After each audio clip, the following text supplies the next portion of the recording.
tuning into Viewpoint on 96.3 FM WLCN. And welcome, listeners. If you have any questions, comments, kudos, we do welcome you to call in 217-648-5510. This morning with us, we don't have Tracy Welch, like we said. I don't know who this beautiful woman is across from me. Julie King, the one and only. And we do have Marcia Fernandes with us. Anyway, good morning. They are from the Central Illinois Veterans Commission. So welcome, ladies. Thank you for being here. Glad to be back. So give us a little bit of history. Some of our listeners have heard of Central Illinois Veterans Commission, and some have not. So if you want, give us a little bit of history. Okay, so we'll start off first of all by mentioning Joe Shaler. We lost Joe a year ago, May, suddenly, and it was his vision to make the Central Illinois Veterans Commission come to life. He was instrumental in Lincoln and Logan County with the Veterans Assistance Commission, which is a separate entity from what we do, and the Central Illinois Veterans Commission vision and mission is to assist and find suitable housing for at-risk and homeless veterans. Currently, we have 7 living in homes, and 8 and 9 are in the process of being completed, and the candidates are being chosen for those 2 homes. And we have, as long as the money holds up and we all hold up, we're going to keep going. Mm-hmm.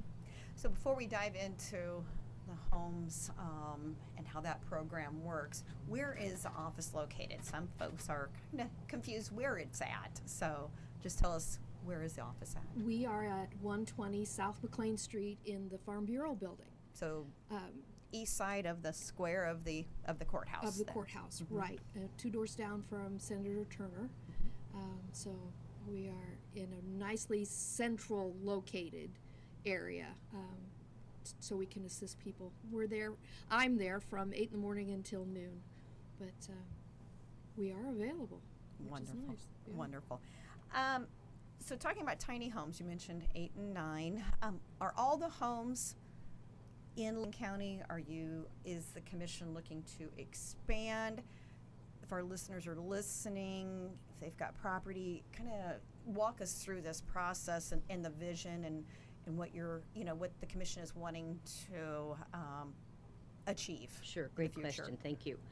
Joe's vision was to do a swath of counties all across the central Illinois region. We have had so much property donated to us, which is, I'm not complaining, but a lot of people have the misconception that we're just dealing with Logan County. That's not true. The goal is to expand out, but as more property comes to us, we're looking at someone in Mount Pulaski wants to give us some. New Holland's on the table. Delavan is on the table. So, we're kind of continuing to stay in this area. So that's how the ones have landed in Lincoln and Logan County, 5 in Lincoln and 2 in Atlanta. So. And you're wanting to go outside of Logan County, actually, Yes, correct? we have been approached by, there's a group of folks who are huge advocates for veterans in Schuyler County over in Rushville. There was a lot where 3 homes were available to be built, 2 were completed, and they have asked us to come alongside and help them finish the 3rd home. We are set up and ready to go do that, maybe give them some financial assistance if we can, and then take our crew over there and be with them for a weekend to try to get the home up and enclosed. And Wonderful. that's probably going to happen yet before bad weather sets in.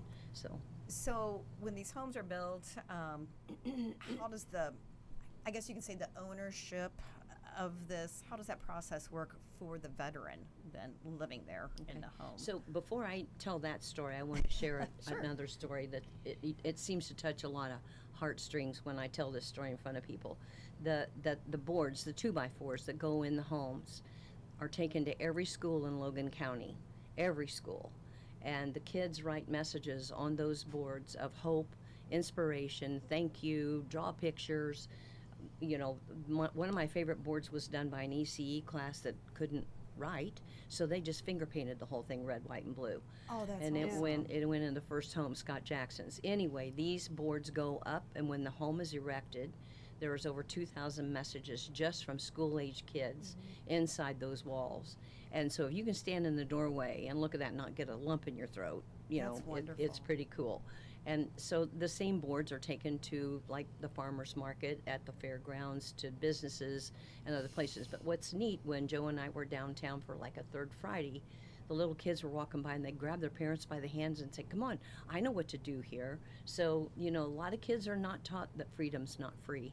This is a message that kids are seeing. It's visible, it's tangible, that they can see, well, these are for our veterans, and I love that. So That's a wonderful story. thank you. Yeah, That is wonderful. I like it too. It's one of my favorites. Okay, Julie, you want to take the second half of that question? Well, let's see how I do, because I've been with the CIVC for a year now. And as I said, I some days I have no idea what I'm doing, but I do it with enthusiasm. I love the program that is set up the way it is. We interview the applicants for the homes. To be an applicant, you have to have been a veteran with some service, with a general or an honorable discharge. So we have to see their DD 214 and do a background check and so forth. Then we do an interview, and we just have them tell us about their service, about their life, what kind of direction it might have taken, where possibly it had gotten derailed, because several of our veterans are homeless because they came home from service and found it difficult to acclimate to the world that they knew when they left. We've had several veterans that use our wraparound services, the recovery programs, all sorts of things, so that they can find their feet again. So Joe's vision, when he came home from Vietnam, there were very few parades or welcome home or thank you for your service. None of that existed. they came home and they tried to run under the radar, because that was such a contentious world event. And he didn't want that for the rest of the veterans coming behind him. He wanted them to know that their service was not only recognized but appreciated and in some small fashion rewarded. So, backing up to the homes, we do the interviews, then the board will vote on who they think the best candidates are at that time.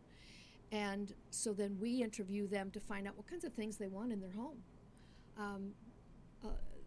Some of our veterans went from homelessness, so they don't have a couch, a bed, all of the things that you and I would take for granted, they don't necessarily have, or if they do, it's been passed down enough times that it might be a chair in name only. So we interview them, and when they get the keys to their home, when we open the door to the veteran and to the community to come and take a look, it is move-in ready. The only thing they have to bring is their clothing, and that house is ready, from dishes and flatware to the cleaning maker, supplies, the coffee toaster, maker. Everything that we take, like you said, for granted. The things that we take for day. granted may be something that they haven't owned in 15 years. Wow. So when they sign the contract for the home, at 10 years and 1 day, they are the proud owners of that home. We don't just hand the keys over and you're on your own. We understand that the wraparound services are very important, that the support services are really important. Perhaps we'll get a veteran that doesn't have the knowledge that it takes to set up a budget. So someone will come along beside them and show them, this is how you budget. This is what you need to do in order to make sure that your resources match. Other veterans, they've done it their whole lives. It's just that they're at a spot where they could use a little bit of help again. So that's probably one of my favorite things about the program, is that we don't just hand it over. We're still there. We're still a touch point in their lives, a support. So you're still assisting We're with still assisting. the utilities, correct? Or not? Or how does... They pay the utilities, Okay. the taxes, and the insurance Okay. on their home. Okay. But there's no mortgage. So, and we know if they haven't made a payment on their utilities, because it's also in our name, so we can, again, keep them from falling into a hole that they may have fallen into in the past.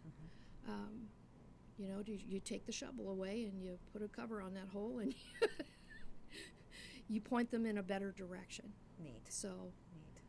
Isn't she smart? She is. She's I don't know. I'm wonderful. just going She's on been and a on. wonderful understudy. She's a wonderful asset. I want to Oh tell you. It man, really tell me about is. it. We know. So you mentioned services for our veterans when they do come home from service. So take us back. Are we now offering more and more services, you know, whether it be for the mental side of it, the physical side? Is there more now than there was, say, let's say when Joe came home, you know, from his service? Oh, there's definitely So more. like you said, you know, they've fallen through the cracks. You know, there's more and more correct services now and becoming more. You want to share with us, to our listeners, what are those services there? I don't know if I could speak to that directly about what That's okay. was Or back, in back in the general, 60s right. opposed to, In but general. yes, things have definitely evolved because there's been a need for it. You know, they didn't really recognize what post-traumatic stress looked like. It didn't have a name. They didn't know how to deal with it. And so there are definitely more services there available. And as our board has evolved, there are so many moving parts to what we do. And we have now paired off different committees for, like, well, I do fundraising, we have outreach, we have someone working with resources, someone staying in touch with the veterans, someone working with building and maintenance. on and on and on, because all of that stuff needs to be covered. As we build more homes, there's more moving parts. So the people that are in charge of that aspect of caring for the veterans are making sure that they find the resources or help them find the resources to help them settle in and live their best life. I want to share one thing. You know, Julie was talking about the interview process. We have had people come in and they just absolutely bare their souls to a room full of strangers about their life, about choices they made that weren't the best ones they could make. They've fallen on tough times. They've lost families. And I can speak that I know that 2 of our people are currently in school, and they're going to school to help people to keep them from falling into Yeah. the same trap they did. That is Yeah. wonderful. And because they've walked the walk, they've lived that life, and there's no one better than someone across from you trying to help you and guide you that's lived it. who's day to lived in day. those Exactly. moccasins, and I'm so proud of those 2 young men. That is wonderful. Mhm. You know, and nothing against our government. I'm not, speaking ill of our government, but we did not take care of them when they did come home from In war. Vietnam they fell era, short. you had the VA, Mhm. and so you could get your VA benefits, and you had your different, like the American Legion and post XYZ. You had those groups, Right. But you didn't have anything treating the the- mind, basically but there more wasn't the health. any, very few things besides the VA and besides your legions that offered anything to a veteran. It was just get on with your life. Right. I heard a general in an interview say that he did not believe in post-traumatic stress disorder, and a lot of people bristled. Right? Your eyebrows Yeah. just went into your hairline. He says, "Let me explain to you. War is not a your response to war is not what the problem is, because the war is what the problem was." I'm trying to remember the words he used. It is a natural response to an unnatural event, and war is an unnatural event. And so coming back and being startled by loud noises, wanting to self-isolate, self-medicate, all of those things are really a natural response to a very unnatural Unnatural. event in your life. There was a collective, oh. That's a very I good get it. explanation, I yes. understand. Yeah. So it is post-traumatic stress, but it's not a disorder. It is a natural response to a very unnatural event in your life.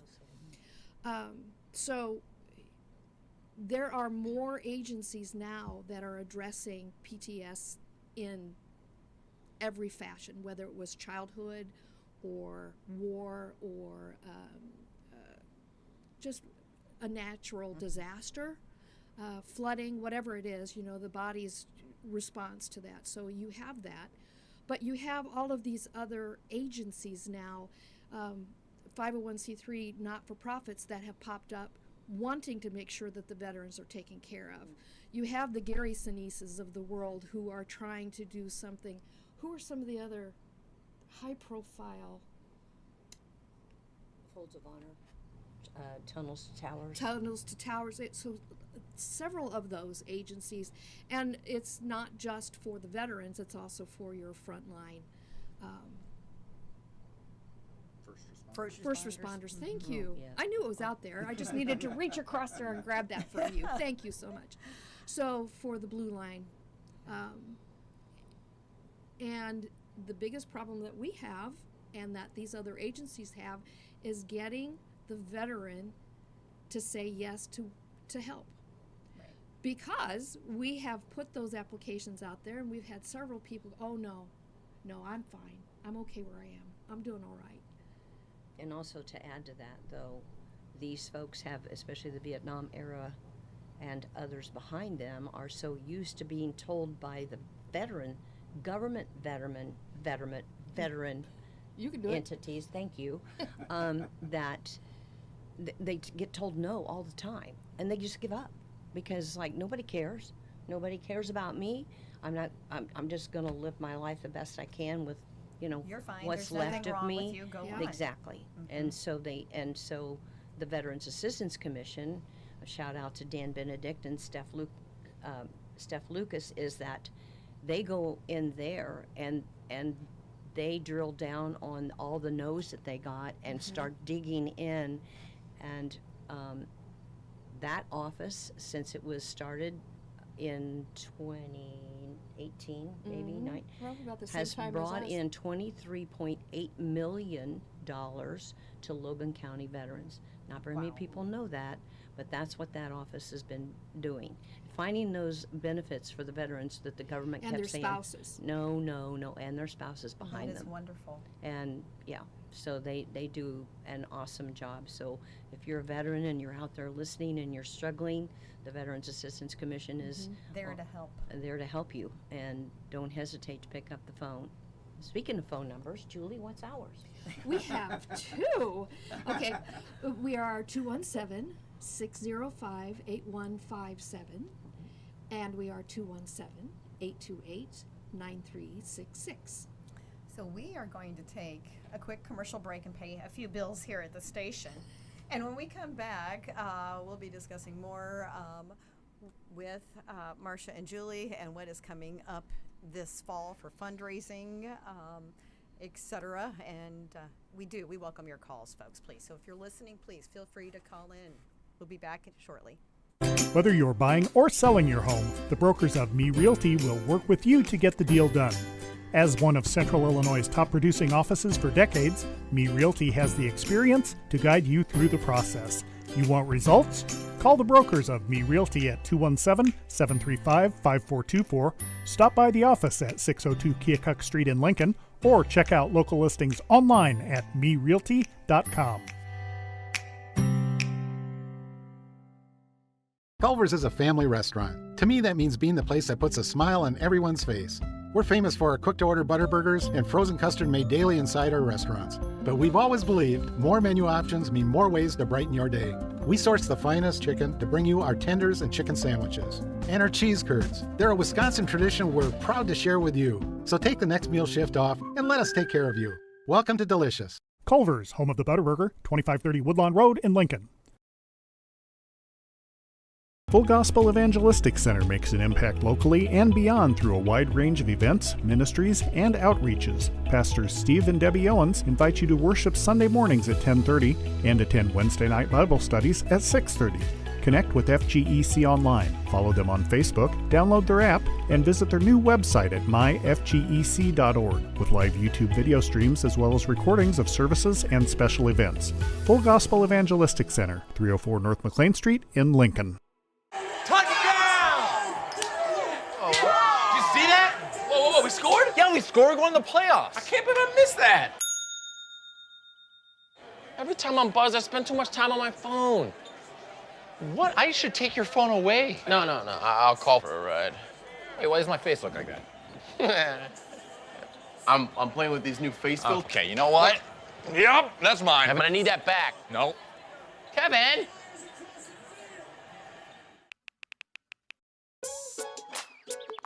Worried about your friend, but don't know how to reach out? You can say how are you or get a fake tattoo. You can ask with an app if it works for you. You can chat with them in VR. It's so good. If you think you should check in, yeah, you should. Whatever gets you talking. Reach out to a friend about their mental health. Whatever gets you talking. Learn how you can help at seizetheawkward.org.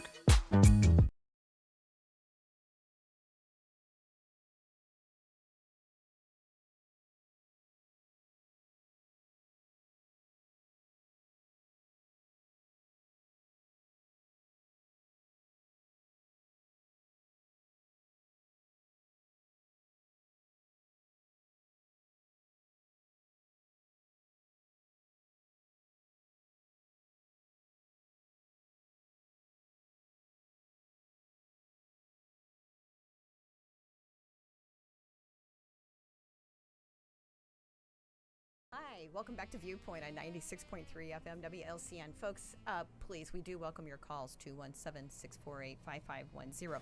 While we were doing our commercial break, I was visiting with Julia and Marcia, about if you're a veteran or know of a veteran that is facing some issues and that needs help and needs just a starting point and just needs a first point of contact on where to go for whatever service it may be, because we have numerous services available, but you don't know where to navigate. Can they, call you, Julie and Marcia, and go, I need help, this is what's going on, and you possibly direct them where they may need to go? I have done that in the past where someone called our office because they thought it was the right one to call. And it turned out we were not the right entity, but I did know who was. So I will give them that contact information and help them along. Starting with the VAC is a good place because it helps you navigate benefits. So a lot of the needs that our veterans have fall into that category of benefits. So I would say Dan and Stephanie would be a good place to start. And if they don't know, they know where to direct them they from know there. where to direct you to from So it's there. just a nice starting point. It is of a them, nice starting point, but you can always call our office and I'll do the best I can to help you. I'll do something even if it's wrong, but that's our goal is to make sure that people's needs are met. It's veteran centric, but we've had some people call our office that had just a fringe attachment to a veteran, and I've still been able to at least point them in the right direction as to where they should probably look next. Wonderful. What questions do you have? Well, I was just going to ask, I know a lot is being done in terms of services to the community in general at Hope on Fifth, and I thought initially that the Central Illinois Veterans Commission, there was going to be some sort of involvement there as far as services or potential temporary housing and things like that. Do you work with Hope on Fifth on any of those types of services, or is that relationship developing, or are you affiliated? I think it's an ongoing relationship and it is developing. There was a time when they wanted to have a collaborative effort with the CIVC, which is also what Joe wanted. But after Joe died suddenly last year, I had to take over because I was vice chair. I kind of pumped the brakes on all of that to get my feet on the ground. And since that time, our board has grown and done some changing, and we've set up these committees where everybody's kind of taken their portion of what needs to happen. And so there is someone on our board that also serves on the board at Hope on Fifth. We have helped with a veteran living there, with some financial help. We are still, it was Joe's vision to use that as a transition point for people who weren't quite ready yet to be in a home, stand on their own 2 feet, be financially responsible. And so we can get them into Hope on Fifth, and we can help them, get established, get more confident, and then as they, feel like they're ready, then we can bring them into a home, which is kind of, I think, something that's happening right now. So, because I think one of the people over there is going to probably get one. I don't know, I'm not on that committee, but anyway. So, Very cool. yeah, And so then- we are aware of each other and working side by side best we can. Yeah, because I know one of the things in different meetings I've attended is there's so many services for folks in Logan County, veterans and common folk or non-veterans alike, that sometimes it's overwhelming to know which services which folks are eligible to receive. So sounds like you guys provide a lot of that guidance. You've also mentioned the Veterans Assistance Commission a few times.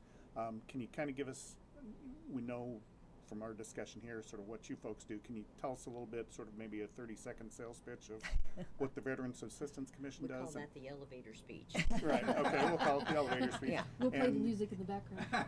even more than that, how do you two, both being veterans organizations, you've talked about how you sort of, maybe not cross-reference, but sort of work hand in hand on different issues. Can you talk to us a little bit more Right. about? So the superintendent, Dan Benedict, will take information that we share with him about the applicants and dive into their DD 214s, do some background, what he's legally able to do, because obviously he can't share everything with us because it's very confidential.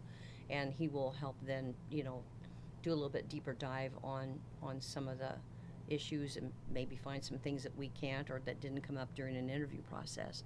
And so, and then the other way around, if we find a veteran and this has just recently happened, that we know they maybe don't have all the benefits that they have coming to them, or there may be some additional help through the VAC that they can get, so it's great. It's a two-way street.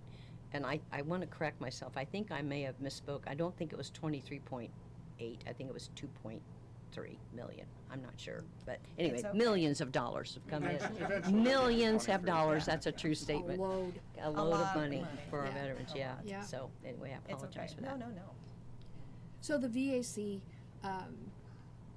with Dan and Stephanie, will, if I came to them as a veteran and said that I was having problems getting appointments for to see a doctor for a particular thing, oftentimes they will help you navigate the medical system so that you know who you can go to that your VA benefits will cover.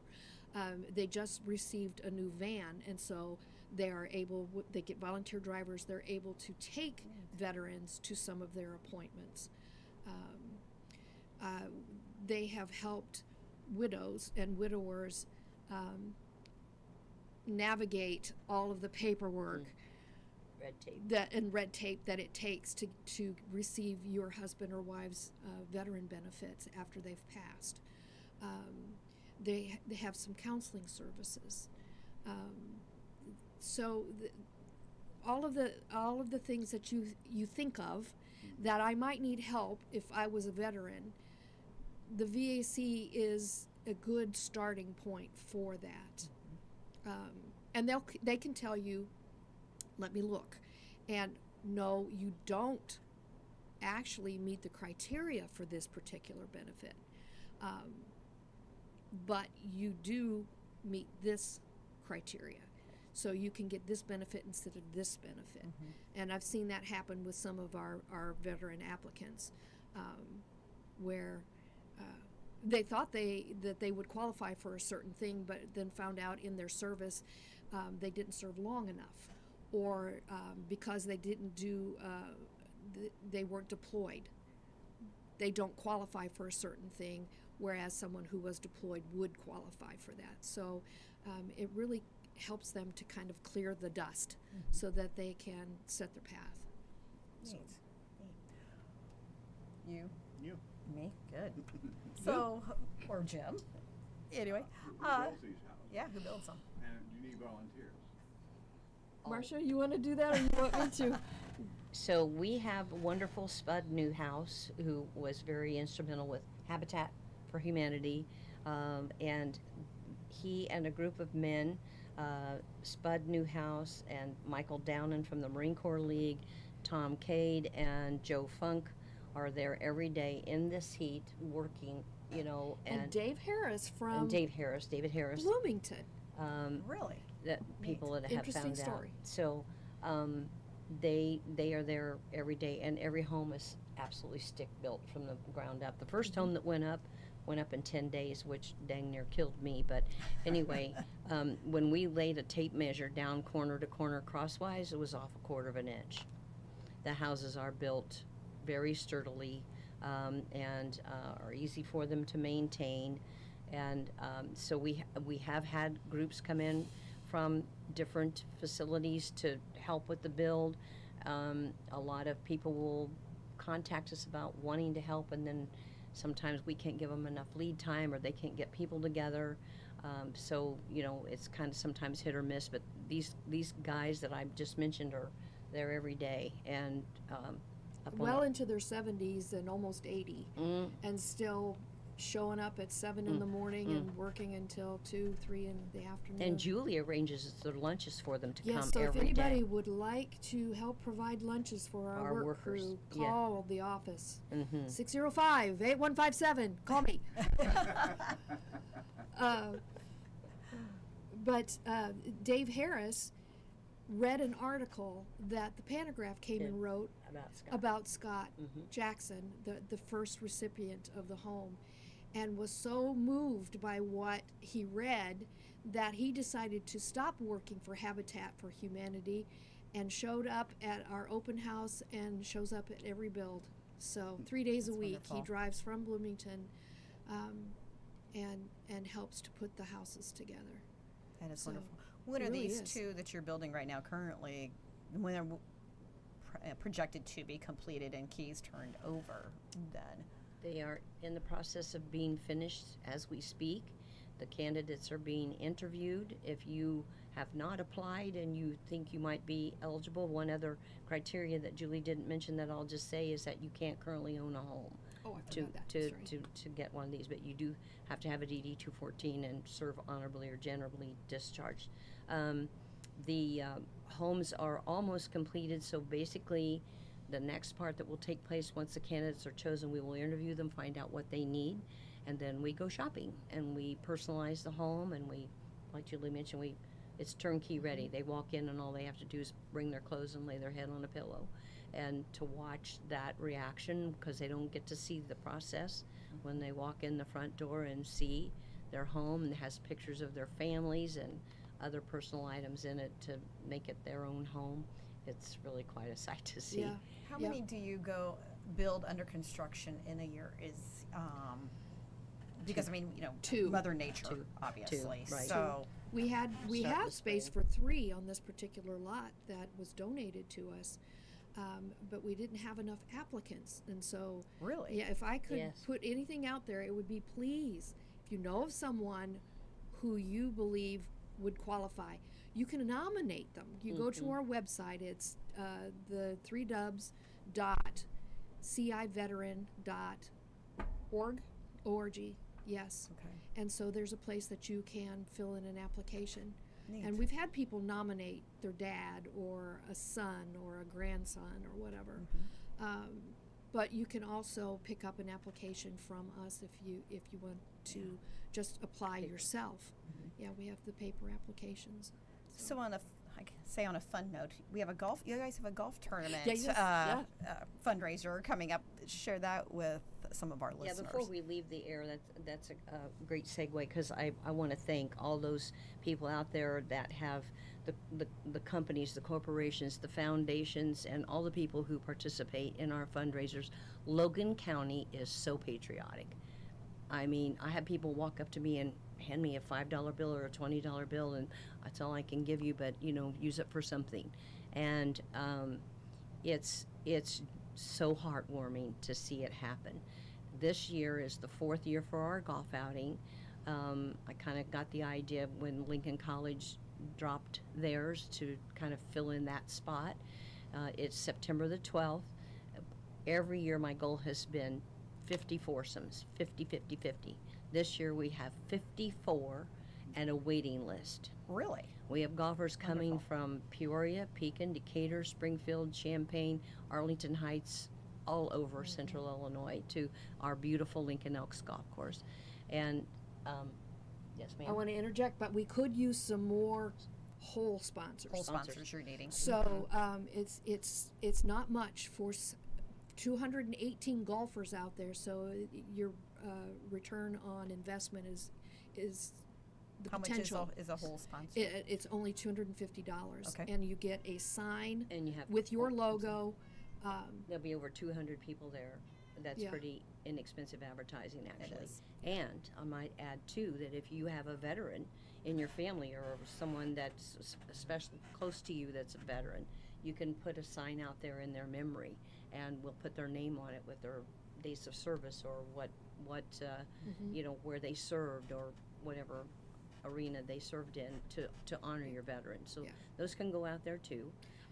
We'll have 2 shotguns, 7:30 in the morning, and the second one's at 12:30. And Flossie's and Delzina's, shout out to Heather, they're doing the luncheon.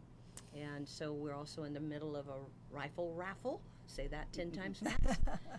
It's a Henry rifle, 22 caliber. Tickets are $20 a piece for those. We're selling $350, and we're drawing for the rifle at the golf outing.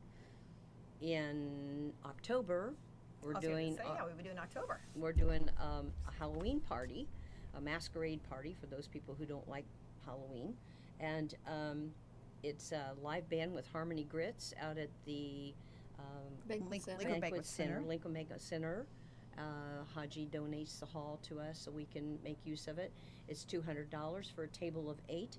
Costumes are encouraged but not required. And we did this a couple years ago, and it was a lot of fun. Very entertaining. I just have to share with you that one of the veterans, he doesn't have a home, but he does play in our golf outing, showed up with a cardboard box with windows and doors on it and came as a veteran in a tiny home. So he won best costume, of course. But anyway, that's the kind of fun stuff we do. And the other one is a Jeep run, which takes place the day after the golf outing on September 13th. And so we're constantly out there shaking the trees, trying to, because it's the money that keeps us going and helps us help our veterans. I know it sounds like a lot of fundraising, but the CIVC is completely funded with donations and grants. So our veterans need our help. This is a great way to pay them back. It really is. It really is. It really is. So, well, ladies, thank you so much for coming to the Radio Ranch today. We greatly appreciate it. Again, Julie, if someone's listening and didn't write down the phone number, what's the phone number for them to contact? They can call 217, of course, 605-8157. And that's the landline, so they can leave a message. And then we also have our cell phone, which is 828-9366. And they can email me, which is at director.civc@gmail.com. And or if they want to pop in and see you, Oh, you're come see me. directly, yes, where are you located? I have candy. and dog biscuits in my drawer in case you bring your animal with you. So where are you located? We are at 120 South McLean Street in the Farm Bureau building, just the corner down from the post office and across from the courthouse. Wonderful. Well, Marcia, Julie, thank you so much for being our guest today. We greatly appreciate it. Dolly says thank you as well. She's in training. The Lord and weather willing, we'll be back next week. This live video stream is made possible in part by WLCN's live stream technology sponsor, Me Realty, located at 602 Keokuk Street in Lincoln, and online at merealty.com.